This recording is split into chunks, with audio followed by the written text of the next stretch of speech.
ॐ अज्ञानतिमिरान्धस्य ज्ञानाञ्जनशलाकया चक्षुरुन्मीलितं येन तस्मै श्रीगुरुवे नमः। वाञ्छाकल्पतरुभ्यश्च कृपासिन्धुभ्येव च पतितानां पावनेभ्यो वैष्णवेभ्यो नमो नमः। नमो महावदान्याय कृष्णप्रेमप्रदायते कृष्णाय कृष्णचैतन्य नाम्ने गौरत्विषे नमः। हे कृष्ण करुणा सिन्धो दीनबन्धो जगत्पते गोपेश गोपिकाकान्त राधाकान्त नमोस्तुते। तप्त कांचन गौरांगी राधे वृंदावनेश्वरी वृषभानुसुते देवी प्रणमामि हरिप्रिये। वृंदायै तुलसी देव्यै प्रियायै केशवस्य च कृष्ण भक्ति प्रदे देवी सत्यवत्यै नमो नमः। श्री कृष्ण चैतन्य प्रभो नित्यानंद श्री अद्वैत गदाधर शिवसदी गौरभक्तवृंद। हरे कृष्ण कृष्ण कृष्ण हरे हरे, हरे राम राम राम हरे हरे। हरे कृष्णा। सर्वप्रथम मैं अपने गुरुपाद पद ओम विष्णुपाद अष्टोत्तर शत श्री श्रीमद् भक्ति वेदांत माधव गोस्वामी महाराज के चरण कमलों में अनंत कोटि दंडवत प्रणाम ज्ञापन करता हूँ। हम लोग तृतीय अध्याय का 30वां श्लोक सुन रहे हैं। आज हमारा उसको सुनते हुए चतुर्थ दिवस है, तो हम इसी के बारे में एक बार आज उसकी व्याख्या कर लेते हैं। इसको दोबारा से समराइज कर लेते हैं कि क्या है, क्योंकि ये वाला श्लोक जो है भगवान ने के द्वारा कहा गया बहुत इंपॉर्टेंट है श्लोक, क्योंकि यहां पर ही पता लगता है कि कर्मयोग का वास्तविक स्वरूप क्या है। कर्मयोग किसे कहते हैं? एक मात्र सिर्फ काम करने को ही कर्मयोग नहीं कहते। हम लोगों की ये साधारण सी मान्यता बना ली है कि हम जो भी काम कर रहे हैं वो कर्मयोग है। नहीं, बिल्कुल नहीं, वो सकाम कर्म है और उसका जो फल मिलेगा वो भोग की प्राप्ति है बस, और उससे ज्यादा नहीं है कुछ भी। इस संसार में भोग मिलेंगे, और अगर उस सकाम कर्म को हमने शास्त्र के अनुसार किया है तब उससे स्वर्ग की प्राप्ति हो सकती है। तो जब तक हम लोग अर्पण नहीं करेंगे, और स्वर्ग की प्राप्ति भी तभी है जब हम देवताओं को अर्पण कर रहे हैं उसको, वैसे ही नहीं है। इसीलिए बिना अर्पण के तो कोई उसका है ही नहीं फल। तो यहां भगवान जो है पहली बार जो है जो कर्म योग के अंदर उसको अर्पण करने का प्रसंग आया है, उसमें पहली बार यहां पर ये कह रहे हैं कि उसकी पूरी प्रक्रिया क्या होगी। पहली बार और अंतिम बार। पहली बार उन्होंने 9th श्लोक में इसका इंडिकेशन दे दिया था यज्ञ शब्द बोलकर। अब यज्ञ शब्द के अंदर बहुत सारी बातें आ गई थी। यज्ञ शब्द में हमने श्रवण किया था 3 प्रकार की उसके अंदर भावनाएं थी। यज्ञ का मतलब भगवान की पूजा करना। तो जब पूजा किया जाता है तो वहां पर जब आहुति दी जाती है तो वह इदम न मम के कारण अहंकार समर्पित हो गया, हमारा अहंकार समर्पित हो गया। फिर दूसरा बताया था वहां पर संगतिकरण का अर्थ बताया था यज्ञ का कि मिलना, मतलब भगवान से मिलना, यानी भगवान के प्रेम की इच्छा प्राप्ति, हमारा प्रयोजन। तो हमारा प्रयोजन भी वहां यज्ञ शब्द के अंदर निहित है।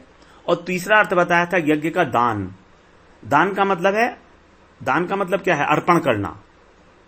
दान वही कर सकता है जो उदार है, और उदार व्यक्ति क्या करता है? वो अर्पित करता है सामान, अर्पित करता है अपनी वस्तु को। उदार व्यक्ति वही है जो जिसके पास जितना कुछ है वो दूसरे को देने के लिए तैयार रहता है, सब कुछ, उसी को उदार बोलेंगे। अगर वो अपने पास कुछ रख लेता है तो उदार नहीं कहलाएगा। तो ये 3 शब्द जो थे, जो 3 भावनाएं आई थी यज्ञ में, उन्हीं 3 भावनाओं का यहां पर अब भगवान एक उपसंहार करते हुए उसको स्पष्ट रूप से बोल रहे हैं। वहां पर तो उस एक शब्द के अंदर ही तीनों भावनाओं को डाल दिया गया था, और फिर बाद में मुक्त संघ और समाचार बोल दिया गया था। समाचार का मतलब था विगत ज्वर, सम्यक रूपेण आचरण, और यहां पर विगत ज्वर मतलब शोक से हटके, शोक से रहित होकर आचरण करो। और मुक्त संज्ञा का मतलब आसक्ति रहित होकर, जो भी वस्तु अर्पित की जा रही है भगवान को उसमें आसक्ति नहीं होनी चाहिए। और यहां पर क्या कह रहे हैं? निर्ममो भूत्वा। तो वही की वही बात स्पष्ट रूप से भगवान यहां पर कह रहे हैं। वहां पर अर्पण की बात की थी, वहां पर एकदम छुपा हुआ अर्थ था उसका। यज्ञार्थात कर्मणो अन्यत्र, यज्ञ के लिए कर्म कर, अर्थात मेरे लिए मतलब तदर्थम कर। वहां पर अपने को उन्होंने मई नहीं बोला, वहां पर तदर्थम बोला, जबकि यज्ञ पुरुष भगवान ही हैं, लेकिन तो भी वहां पर तदर्थम बोला। तदर्थम कर्म कौन थे, उसके लिए कर्म कर। उसके लिए किसके लिए? यज्ञ पुरुष के लिए, जबकि वो यज्ञ पुरुष हैं भगवान ही। 8वें अध्याय में भगवान बता रहे हैं कि मैं ही अधियज्ञ हूं। अर्जुन ने पूछा था अधियज्ञ कौन है, तो अर्जुन ने भगवान ने यही उत्तर दिया था कि जितने भी यज्ञ हैं उनमें सबको अधिकृत करके सबका जो अधिकार है वो मेरे अंदर ही है। 8वें अध्याय के शुरू में ही ये शब्द भगवान ने बोले थे, क्योंकि अर्जुन की 7वें अध्याय के अंत में यही एक जिज्ञासा थी कि अध्यात्म क्या है, अधिभूत क्या है, अधियज्ञ क्या है और अधिदैव क्या है। इन चारों प्रश्नों का उत्तर भगवान ने दिया था। 8वें अध्याय के 4वें श्लोक में भगवान कह रहे हैं अधियज्ञो अहम एव अत्र देहे देह भृताम वर। हे अर्जुन, देह भृताम माने हे देहधारियों में अर्जुन श्रेष्ठ, वर माने श्रेष्ठ। हे देहधारियों में श्रेष्ठ अर्जुन, इस शरीर में, देह माने इस शरीर में, अधियज्ञो अहम एवत्र, मैं ही अंतर्यामी के रूप से अधियज्ञ हूं। अर्थात जो कुछ भी तुम कर्म कर रहे हो वो ऑटोमेटिकली मुझको समर्पित है, क्योंकि मैं ही यज्ञ हूं। और यज्ञ का मतलब ही होता है समर्पण। तो although all this karma is automatically being surrendered unto me, but still I want that you should yourself surrender this thing to me. मेरे को ये सारा का सारा कर्म जो तुम कर रहे हो स्वयमेव समर्पित है, क्योंकि मैं अंतर्यामी हूं। तुम जो भी खा रहे हो वो मुझे मिल रहा है, तुम जो भी सुन रहे हो वो मैं सुन रहा हूं, तुम जो भी सोच रहे हो वो मेरे को हो रहा है। तो इस प्रकार से सब कुछ जबकि हो रहा है क्योंकि मेरी वस्तु है और तुम भी मेरे ही हो। आफ्टर ऑल तुम कौन हो? तुम मेरे अंश हो और संसार मेरे वस्तु है। तो तुम इस संसार की वस्तुओं को जो भोग करके ये सोच रहे हो कि तुम भोग कर रहे हो, ये भी गलत है। तुम्हारा भ्रम है। अहम ही सर्व यज्ञानाम भोक्ता च प्रभुरेव च। एक एक बात तो भगवान ने बताई है। अब देखिए इसमें कहां शंका की कहीं गुंजाइश है। हम सोचे कि हम भोक्ता हैं, कहां से भोक्ता हैं? जब भगवान कह रहे हैं मैं भोक्ता हूं। अहम ही सर्व यज्ञानाम, जितने भी यज्ञ हैं उन सबका भोक्ता तो मैं हूं। तो भगवान हम क्या भगवान से कितने सारे तो प्रूफ दे रहे हैं भगवान की मैं ही हूं सब कुछ, कर्ता भी मैं, भोक्ता भी मैं, स्वामी भी मैं। तुम तो बेकार में अपने को कर्ता मान के अकड़ रहे हो, परेशान हो रहे हो, फालतू में अकड़ते हो। तो वो कह रहे हैं, रिक्वेस्ट कर रहे हैं भगवान प्लीज ये छोड़ो इसको कर्तापन को। अगर वास्तव में तुम्हें शुद्ध होना है, परमार्थ पर चलना है, मेरे पास आना है, तो ये सब छोड़ो। उल्टी सीधी बातें, धारणाएं, सीधी सादी सी बात है कि मैं तुम्हें प्रेम करता हूं और मैं चाहता हूं कि तुम जो है मेरे को समर्पण कर दो। बस मुझसे प्रेम करो, मुझे समर्पण कर दो अपना मानकर। यह है भगवान की इच्छा। अब हमारे दिमाग में किसी तरह से ये बात घुस जाए, वही हम लोग गीता का अध्ययन के द्वारा कोशिश कर रहे हैं। अर्जुन के माध्यम से वो हमारे दिमाग में ये बातें घुसाना चाह रहे हैं भगवान। बार बार वही बातें करेंगे। पूरी गीता में पुनरुक्ति है। कभी आप सोचो बहुत नई चीज आएगी, नहीं, वही चीज घूमेगी, अलग अलग तरह से है। भगवान अलग अलग प्रमाण देंगे, युक्तियां देंगे आपको समझाने के लिए, हमको समझाने के लिए। हमको समझा रहे हैं ना कि देखो अब मैं इतनी सारी बातें बता दी मैंने तुमको, कोई रास्ता मैंने कोई तुम्हारा प्रश्न मैंने रखा ही नहीं, संदेह सब दूर कर दिए। तो अब तो आ जाओ मेरे पास सर्वधन मान परित्यज्य कह के। तो इस प्रकार से भगवान ने स्पष्ट रूप से यहां पर कहा है कि कर्म किसको अर्पण करने हैं। ब्रजेंद्र नंदन श्याम सुंदर, जो उनका वास्तविक नित्य स्वरूप है, इसके बिना कर्म सिद्ध नहीं होगा। और वास्तव में हम लोग भी अगर देखें, इतना सब श्रवण करने के बाद, हमारा मई से शुरू हुआ था कोर्स, ये 17 मई से ना, तो जून, जुलाई, अगस्त, सितंबर, अक्टूबर, नवंबर, 6 महीने हो गए हैं अभी हमारे ऑलमोस्ट। 15 नवंबर है ना अभी, 15 नवंबर का मतलब है हमारे 6 महीने हो गए हैं इस बात को। तो 6 महीने होने के कारण इस बात को हम लोग अच्छी तरह से समझ लें कि कहीं ना कहीं तो हमें पहुंचना ही है। इसीलिए हम लोग इसको समझें कि भगवान यहां हमसे क्या कहना चाह रहे हैं। वो पूर्ण समर्पण की बात कर रहे हैं, किसी भी प्रकार से हो वो पूर्ण समर्पण। तो यहां पर हम देखें, अगर सूक्ष्मता से अगर हम देखें तो वास्तव में संसार में ऐसा कुछ भी नहीं है, कुछ भी नहीं है जो उनकी शरण में नहीं है, क्योंकि उन्हीं से सारा कुछ आया है, उन्हीं से सब कुछ है, सब कुछ तो उन्हीं से आया है। तो फिर जब उनसे आया है तो फिर उन्हीं को समर्पित करना ही करना पड़ेगा हमको, किसी भी तरीके से हो चाहे। तो जब सारा सामान, सारी वस्तुएं जितनी भी हैं इस संसार की, वो सब उन्हीं की हैं, तो फिर हम उनको समर्पित करने में किसी भी प्रकार का संकोच क्यों करें। सारे जीव मात्र की सत्ता, सारी वस्तुओं की सत्ता सिर्फ भगवान से प्रकाशित होती है, ये हमने अच्छी तरह से समझ लिया है। तो फिर जब उन्हीं के द्वारा संचालित है, उन्हीं के द्वारा है, प्रकाशित है, तो फिर हमको प्रॉब्लम कहां है। 18वें अध्याय के 61वें श्लोक में बता रहे हैं भगवान, ईश्वर सर्वभूतानां हृदयेशे अर्जुन तिष्ठति भ्राम्यन् सर्वभूतानि यंत्रारूढ़ानि मायया, कि अंतर्यामी रूप से मैं सबके हृदय के अंदर स्थित बैठा हुआ हूं, परमानेंट हूं मैं अंतर्यामी रूप से। और क्या कर रहा हूं मैं, भ्राम्यन् सर्वभूतानि यंत्रारूढ़ानि मायया, मैं सारे के सारे लोगों को माया रूपी यंत्र के ऊपर बिठाकर और भ्रमण करा रहा हूं। हम सब के सब जो हैं एक प्रकार से भ्रमण कर रहे हैं माया रूपी यंत्र के ऊपर बैठकर। माया जैसे हमको नचा रही है, माया हमें वैसे ही नचा रही है जैसे हमारे संस्कार हैं या स्वभाव है, वो अपने आप से कुछ नहीं कर रही है। और वो भी मयाध्यक्षेण प्रकृति सूयते से चराचरम, वो भी भगवान की इच्छा से ही काम कर रही है, वो भी अपनी इच्छा से काम नहीं करती है। तो इस प्रकार से हम देख रहे हैं। और भक्त क्या करता है, भक्त का बड़ा क्लियर कंसेप्ट है, वो कहता है कि मैं जो कुछ भी हूं और जो कुछ भी मुझे मिला है वो सब भगवान का है, वो मेरा है ही नहीं। वो ये जान गया है कि सब भगवान का है, तो फिर वो समर्पित करके भी समर्पण का भी कर्तापन क्यों अपने ऊपर ले, है ना। अगर हम मान लीजिए कोई चीज अर्पित कर रहे हैं तो उसका कर्तापन जो है वो भी हम क्यों लें।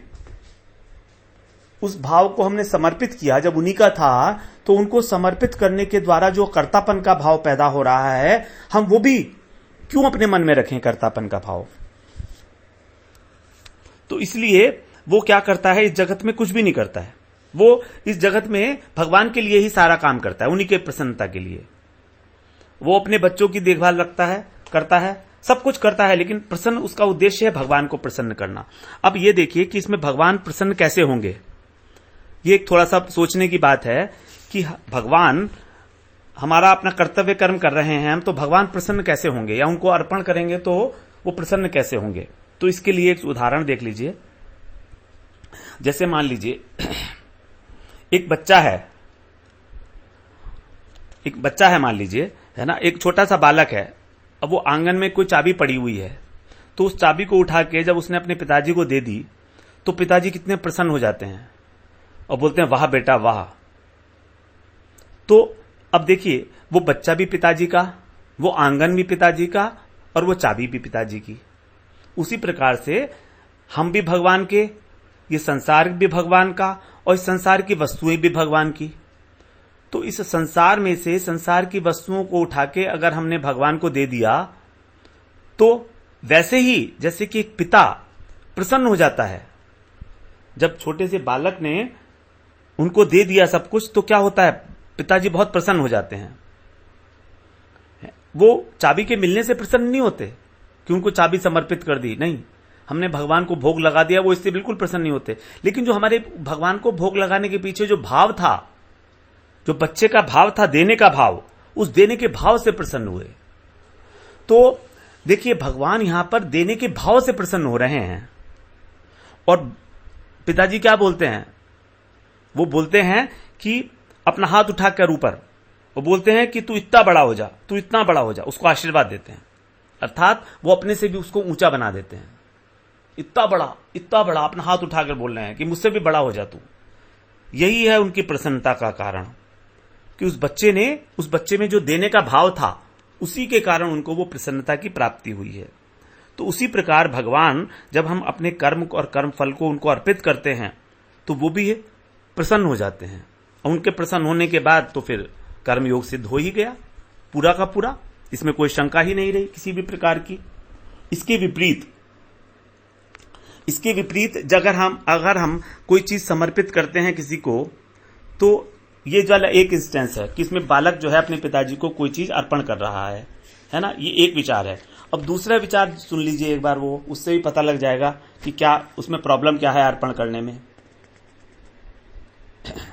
अगर मान लीजिए इस जगत में हमसे कोई कहे कि मैं तुमको बहुत प्रेम करता हूं, तुम्हारे प्रति बहुत समर्पित हूं, तो अब क्या है, अब हमारी आशाएं पैदा हो जाएंगी कि मैं तो समर्पित हूं, इसलिए तुम जो है अब मेरे लिए कुछ करो, मेरा ध्यान रखो, मैंने तुम्हारे लिए समर्पित किया सब कुछ छोड़ दिया, तो अब तुम मेरे लिए करो, क्या करो, तुम मुझे धन लाओ, तुम मेरे कपड़े लाओ, तुम मुझे रहने के लिए जगह दो, तुम मेरे लिए भोजन का प्रबंध करो, ये सारी चीजें कहेगा वो, क्योंकि मैं तो समर्पित हो गया अब।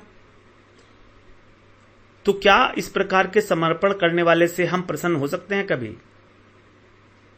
हम कहेंगे कि अच्छा समर्पण हुआ तुम्हारा, तो तुमने हमारी अच्छी खासी नींद उड़ा दी, हम तो आराम से जी रहे थे, हमने क्या तुमसे कहा था कि तुम हमें समर्पण करो? हम तो तुम्हारे घर तुम्हारे से कहने नहीं गए थे तो कि तुम हमें समर्पण करो, तुम अपने आप से आए, तुमने समर्पण करा, तुम्हारी मर्जी थी, लेकिन अब तुम चाहते हो कि हम तुम्हारा ध्यान रखें, सारे दिन तुम्हारे चक्कर में फंसे रहें, अपना सब काम छोड़ दें, तो भाई ये तो बहुत ज्यादा हो जाएगा। हम इस समर्पण को लेकर तुम्हारे क्या करेंगे, लो ये पकड़ो तुम्हारा समर्पण और तुम जाओ जहां जाना है। ना हम तुमसे कुछ लेते हैं, ना हम तुम्हारा समर्पण स्वीकार करते हैं, है ना। तो इसलिए समर्पण करो तो क्या, लेकिन आजकल क्या है, आजकल तो हम सोचते हैं कि अगर हम समर्पण करेंगे भगवान को तो भगवान क्या करेंगे, हमारा कष्ट दूर कर देंगे। सुख संपत्ति आवे कष्ट मिटे तन का, ओम जय जगदीश हरे।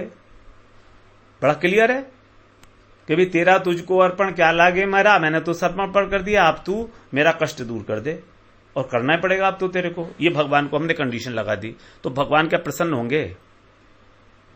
खुद ही सोचो, भगवान क्या प्रसन्न होंगे? हमने कुछ किसी आदमी के लिए कोई काम किया और उससे इमीडिएटली रिटर्न में कुछ मांगने लगे, तो क्या वो व्यक्ति प्रसन्न होगा? वो अगली बार आपसे मिलना भी नहीं चाहेगा। यार ये तो मैंने हेडेक पाल लिया, एक छोटा सा काम क्या इसने तो ये तो मेरे सिर पर ही चढ़ गया पूरा।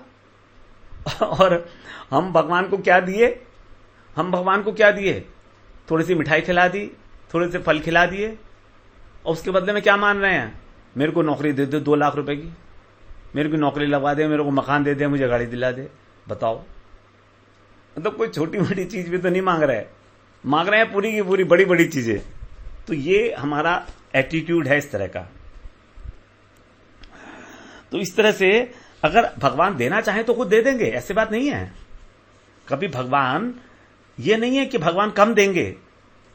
आप भगवान को कुछ भी समर्पित करके देखिए, है ना, तो उसका आपको कई गुना फल मिलेगा, ऐसा नहीं है। जैसे जो दान की कंसेप्ट है वो यही है, दान की जो कंसेप्ट है वो यही है कि आप दान करोगे तो आपको उसका कई गुना मिलेगा। तो भगवान अपने आप से उसका कई गुना करके दे दें वो तो ठीक है,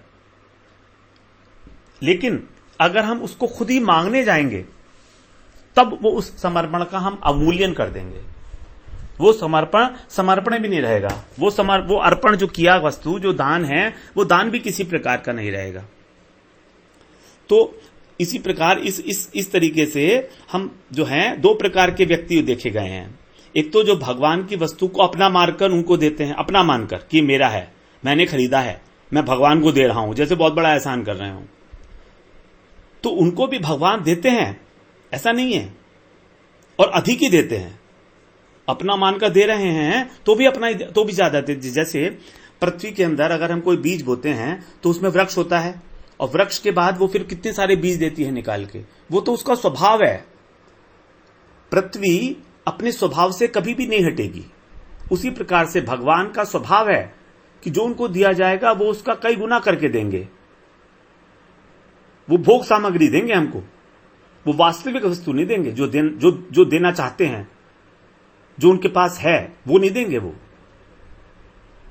हमको क्या देना चाह रहे थे, वो तो हमको बहुत अच्छी चीज देना चाह रहे थे, हमारे हृदय की शुद्धि कर देते वो तो कर्मयोग के द्वारा। वो तो चाह रहे थे कि निष्काम कर्म करके मुझे जब अर्पित करेगा तो मैं इसके हृदय की शुद्धि कर दूंगा। वो एक ऐसी वस्तु देना चाह रहे थे जिसका कोई मूल्य ही नहीं है, अमूल्य है जो। लेकिन हमने उसके बदले में भोग की वस्तुएं मान ली जो नश्वर हैं, भोग करने के बाद सब समाप्त हो जाएंगी। तो दूसरे प्रकार के वो व्यक्ति है जो उसे अपना नहीं मानते, उन्हीं का मानते हैं और प्रेम पूर्वक समर्पित करते हैं, उन्हें अपना मानकर प्रेम से, थोड़ा प्रेम से। भगवान कहते हैं दुनिया में भी तो सारे काम प्रेम से ही होते हैं ना, बिना प्रेम के नहीं होता। तो मुझसे प्रेम करने में तुम लोग इतना क्यों हिचकिचाते हो? बिना प्रेम के इस दुनिया में कुछ भी नहीं होता। अगर आप किसी से प्रेम से दो चार बात कर लेंगे तभी वो आदमी जो है, तभी वो व्यक्ति आपका कुछ काम करेगा, आराम से खुशी से करेगा। थोड़ा सा उसको अगर ब्राइब भी दे दिया और उसको अगर प्रेम से बात नहीं करी तो भी काम नहीं करता वो। लेकिन जरा सा प्रेम से बात कर लोगे तो, क्योंकि प्रेम चाहिए ही चाहिए सब लोगों को, सभी भूखे हैं, तो भगवान भी भूखे हैं। ये गलत बात नहीं है, भगवान प्रेम के भूखे हैं और वही भूख जो है हमारे अंदर भी है क्योंकि उनमें है वो। तो ऐसे ही अगर हम भगवान को भी प्रेम से दे दें, भावपूर्वक, चाहे कुछ भी हो, उस वस्तु की तो इंपॉर्टेंस ही नहीं है ना, भाव की इंपॉर्टेंस है। क्योंकि भाव ही भगवान ग्रहण करते हैं, वस्तु तो ग्रहण करते ही नहीं, वो तो एज इट इज वापस मिल जाती है हमको। पुजारी भोग लगाता है और एज इट इज हमको वापस दे देता है। वस्तु तो ना भगवान लेते हैं। अगर वस्तु भगवान लेने लगे तो देना बंद कर देंगे लोग। कलयुग के लोग ऐसे ही हैं, हम लोग सब, हम सब ऐसे ही हैं। हम कहेंगे यार हम तो इतनी महंगी मिठाई खरीद के लाए थे और भगवान ने तो सारी की सारी खा ली, बताओ कब तक खिलाएंगे भाई? घर में और भी लोग भी तो हैं, सबको सबका ध्यान रखना होता है। तो इस प्रकार से भगवान के साथ भी हम लोग कंजूसी करने लगेंगे फिर, अगर वो खाने लगे तो, और करते भी हैं। जब हम देखते हैं मंदिर में, तो मंदिर में जो सेब चढ़ाने हैं वो तो होंगे 80 रुपए किलो के, और जो खुद खाने के लिए वो होंगे 150 रुपए किलो के सेब। मंदिर के लिए सब चलेगा। सस्ते वाले, सबसे सस्ते वाले कौन से हैं ये ढूंढते हैं। जैसे जो गोवर्धन के अंदर परिक्रमा करते हैं वो लोग के बारे में, जब वो दूध भगवान को अर्पण करते हैं ना, एक घड़े में, लोटे में भर के, और दूध की धारा से पूरा का पूरा परिक्रमा करते हैं, तो वहां पर जब दूध बटता है तो वो ओरिजिनल दूध नहीं होता है। उसमें वो पूछता है कि आपको कौन सा दूध चाहिए, 1/2 वाला या 1/5 वाला। 1/2 वाले की कीमत इतनी है, 1/5 वाला सस्ता है, मतलब 5 भाग पानी 1 भाग दूध, और उसमें 2 भाग पानी 1 भाग दूध। कोई भी आदमी वहां पर प्योर दूध नहीं चढ़ाता है, बहुत कम लोग होंगे। तो भगवान को भी वहां पर जो है चूना लगा रहे हैं। बताइए, भगवान को क्या पता नहीं है ये बात का? और क्या जरूरत है ये करने की? अगर पानी मिला हुआ दूध ही चढ़ाना है तो क्या जरूरत है करने की? भगवान को पता नहीं है क्या? उसे छुपा सकते हैं हम। लेकिन हम सोचते नहीं, उससे भी छुपा लेंगे हम लोग। बताइए, वहां भी हम लोग अपनी चंचलता से, अपनी इस बुद्धि से बाज नहीं आए, ये कहना पड़ेगा ना। तो इतनी धूर्तता है हमारे अंदर, भरी पड़ी है। छोटी छोटी सी बातों में देखेंगे तो भरी पड़ी है धूर्तता हमारे अंदर। भगवान को भी चूना लगाने से बाज नहीं आते। भगवान को क्या पता लगेगा कितना पानी है? आश्चर्यजनक बात है एक। तो इस प्रकार से भगवान की प्रसन्नता का कारण ही यही है। जैसे कि उस छोटे से बालक ने अपने पिताजी को चाबी उठा के दी थी, तो उसको कितना कितना आशीर्वाद दिया था पिताजी ने कि तू इतना बड़ा हो जा, तू इतना बड़ा हो जा, तू ये हो, तू खूब पढ़, शाबाश, है ना। इस प्रकार से जो है भगवान खुश हो जाएंगे, प्रसन्न हो जाएंगे वो, जब उनको हम समर्पण करेंगे, थोड़ा प्रेम से समर्पण करेंगे और सरलता पूर्वक, बिल्कुल अबोध हृदय से। जैसे एक बालक कि मैं आपको क्या दे सकता हूं भगवान, मेरे पास क्या है, लेकिन फिर भी थोड़ा बहुत जो भी है वही आप, उसी में आप संतोष करें। मेरे पास तो बस इतना ही है, इसी में संतोष करें, है ना। जैसे कृष्ण ने क्या किया, दुर्योधन का मेवा त्यागा और विदुर घर जाके साग खाया था। विदुर के घर गए थे वो। विदुर गरीब थे। गरीब क्यों थे विदुर तो वैसे मंत्री थे, लेकिन उस समय दुर्योधन ने उनको मंत्री पद से हटा दिया था, तो वो सारा का सारा राजपाट सब कुछ छोड़ दिए थे और एक अलग अपनी कुटी छवा के रहते थे, विदुर और विदुरानी। कुछ कपड़े भी नहीं थे उनके पास पहनने के लिए, बिल्कुल एकदम बिल्कुल गरीब ब्राह्मण की तरह से रहते थे वहां पर, गरीब व्यक्ति की तरह से। तो विदुर जी का साग भगवान ने खाया था जाके प्रेम से, किस प्रकार से, तो वो तो सभी को घटना पता है। तो भगवान सिर्फ भाव के ही भूखे हैं, भावग्राही जनार्दन। ये जो जनार्दन है, जनार्दन का मतलब जो माया का अर्दन करने वाले हैं, जो हमारे दोषों का, हमारे अंदर जो दोष हैं उनका अर्दन करने वाले हैं, जो शत्रुओं का अर्दन मतलब दमन करने वाले हैं, ऐसे भगवान भावग्राही ही हैं। तो समर्पण का एक भाव होता है, उस भाव को ही भगवान ग्रहण करते हैं, उसी से प्रसन्न होते हैं, उसी से हमारा चित्त शुद्ध हो जाता है। ऑटोमेटिक प्रोसेस है। और इसके विपरीत जो लोग अपने स्वार्थ के लिए पदार्थों का भोग करते हैं, उसको भगवान क्या कह रहे हैं, वो कृपण है, कृपणा फल हेतव है। 2/49 दूसरे अध्याय के 49वें श्लोक में बताया था, कृपणा फल हेतव है। वहां पर बताया उनको कृपण, कृपण का मतलब कंजूस। कंजूस वही है जो दी हुई चीज का उपयोग नहीं करते ठीक प्रकार से। फिर उन लोगों को बताया, वो लोग क्या हैं, तीसरे अध्याय के 12वें श्लोक में, भुंजते स्तेन एव सह, जो भोग करते हैं वो चोर हैं। भगवान की सामग्री है और भगवान को दिए बिना जो उसको आरोग्यते हैं, जो उसका भोग करते हैं, वो चोर हैं। स्तेन का मतलब चोर, चोर हैं वो। और जो कर्म फल का त्याग कर देते हैं उनको क्या बोला, मनीषी हैं, फलम त्यक्त्वा मनीषिण हैं। मनीषी हैं वो लोग जो फल को त्याग देते हैं। इस प्रकार से भगवान अंत में कहते हैं युद्धस्व विगत ज्वरः, अर्थात तुम सब कुछ अर्पण करके क्या करना है, युद्ध रूपी कर्तव्य कर्म का पालन। और किस प्रकार करना है, विगत ज्वर। क्योंकि अर्जुन अब जब शोकाकुल हुए थे तब उन्होंने अपना गांडीव वगैरह सब उनके हाथ से छूट गया था। सीदंती माम गात्राणि मुखम च परिशुष्यते वे पतुश्च शरीरे में रोमहर्षश्च जायते। तो यही था उनका ज्वर। तो वो भगवान कह रहे हैं कि इसको छोड़ो और भली भांति आचरण करो। अध्यात्म ज्ञान के द्वारा ये जानकर कि तुम आत्मा हो, शरीर नहीं हो, तो तुम्हें शोक करने की कोई जरूरत नहीं है। न त्वम शोचितुम अर्हसि, तुम शोक करने के योग्य नहीं हो। इसीलिए शोक को हटाकर और सावधानी पूर्वक, जैसे 9वें श्लोक में बोला, समाचार सम्यक रूप से तत्परता पूर्वक उत्साह के साथ युद्ध करो। कैसे, जैसे कि तुम पहले जब तुम लड़ने के लिए आए थे उसी प्रकार। जब अर्जुन आए थे पहले अध्याय में तो वो लड़ने की इच्छा से आए थे, तो उसी भाव के साथ वो पूरे उत्साह तत्परता के साथ तुम युद्ध करो। यही है भगवान का संदेश 30वें श्लोक में, कि किस प्रकार से कर्म योग जो है तुम्हारे चित्त की शुद्धि का कारण बन जाएगा जब तुम इस प्रकार से कर्म करोगे। तो वांछा कल्पतरुभ्यश्च कृपा सिंधुभ्य एव च पतितानां पावनेभ्यो वैष्णवेभ्यो नमो नमः।